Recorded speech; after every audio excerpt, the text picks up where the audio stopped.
여러분, 오늘 너무 잘 나오셨습니다. 좀 얼굴 좀 이렇게 부드럽게 좀 해주세요. 제가 긴장되잖아요. 부드럽게 우리 함께 말씀을 좀 나누는 시간을 가졌으면 좋겠습니다. 한 주간 동안도 여러분 평안하게 지내셨습니까? 새해 첫 주를 주님의 은혜 안에서 잘 보내신 줄 압니다. 세계적인 오페라 가수 할버튼이라는 사람이 있었어요. 우연히 어느 날 자기의 어린 아이 꼬마 녀석과 친구가 대화하는 것을 엿듣게 되었습니다.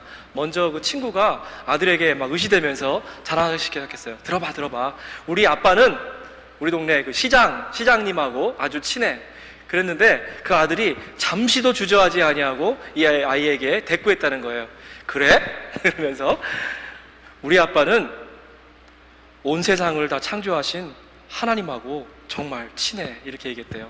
이 얘기를 듣는 순간 이 유명한 오페라 가수의 마음 가운데 벅찬 감격이 밀려오고 그래서 눈물을 흘렸다는 이야기를 들었습니다.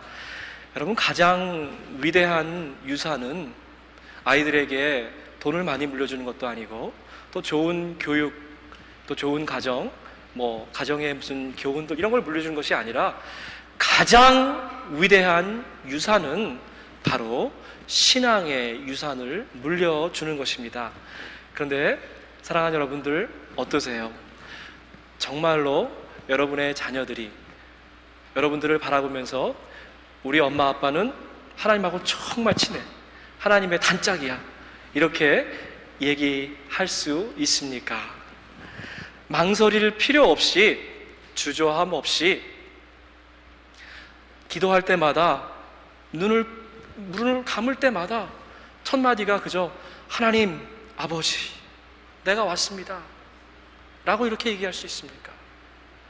삶의 어려운 상황과 조건들 앞에서 나는 하나님의 아들이야, 나는 하나님의 딸이야 라고 자신 있게 하나님께 고백할 수 있습니까?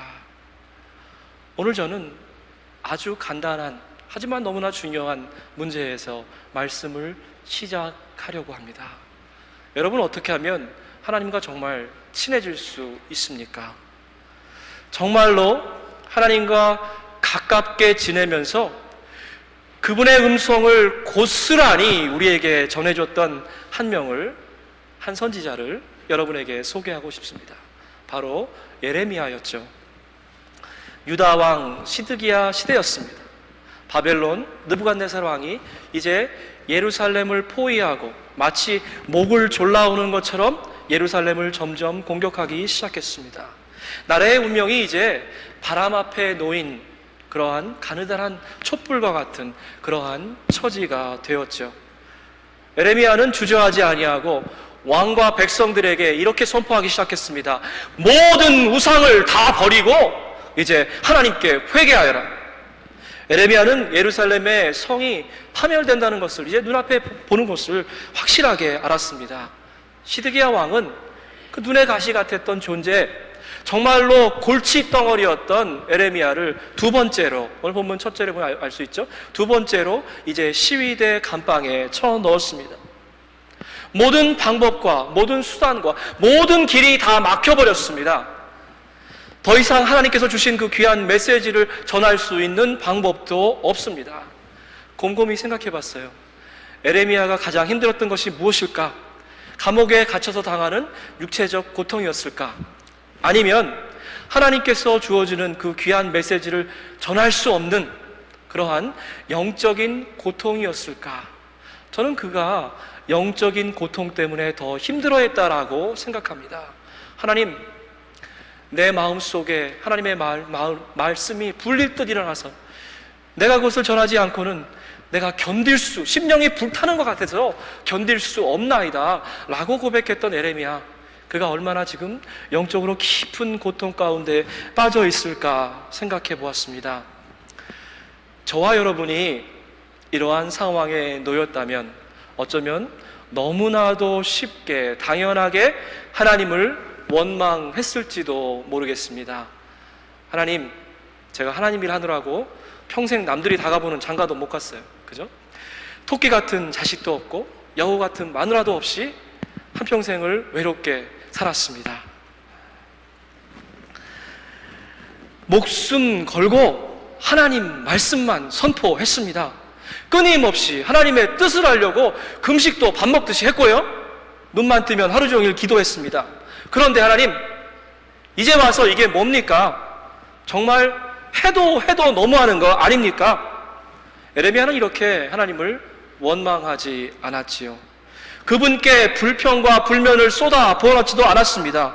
감옥 안에서도 그저 묵묵하게 무릎을 꿇고 하나님께 기도했습니다.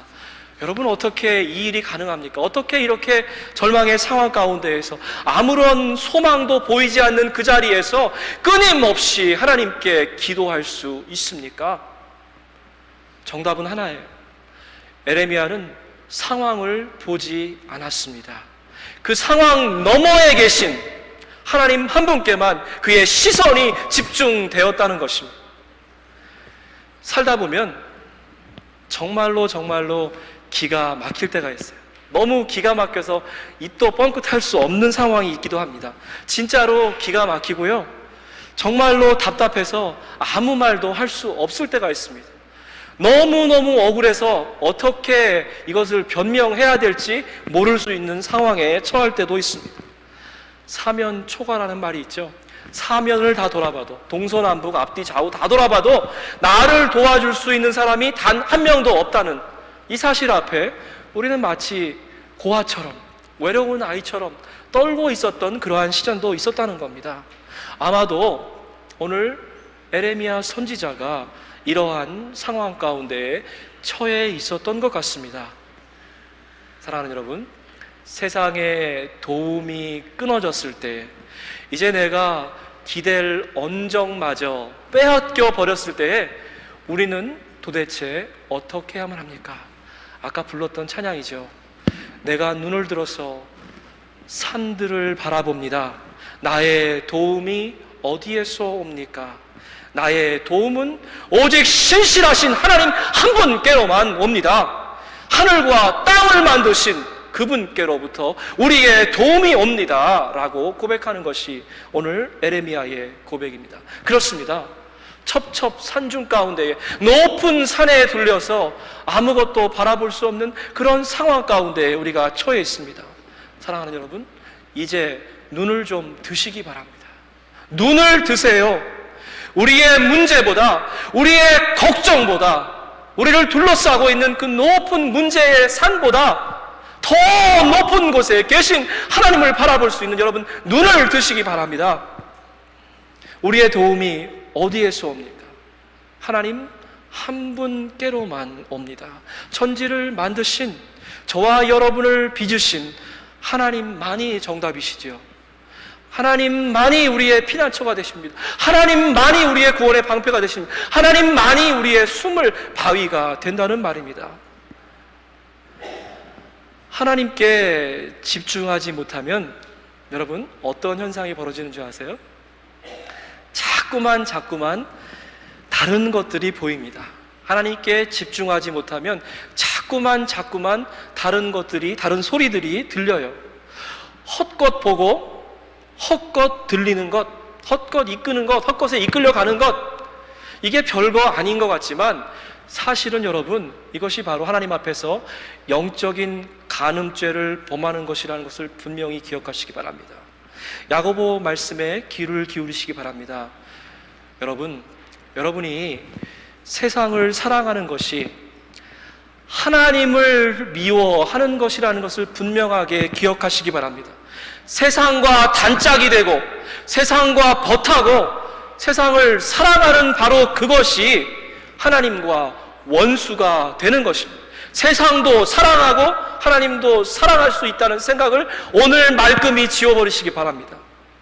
하나님을 믿는다는 것이 도대체 무슨 말입니까? 하나님을 의지한다는 말이죠. 어떠한 상황과 조건 가운데에서도 끝끝내 하나님 한 분만을 의지한다는 것이 바로 하나님을 믿는다는 말의 의미인 것입니다. 하나님께 정말로 착 달라붙어서 그분께만 기대어 사는 것, 이것이 하나님을 믿는 삶입니다. 하나님을 믿지 않는 사람들의 세 가지 특징이 있습니다. 가장 첫 번째,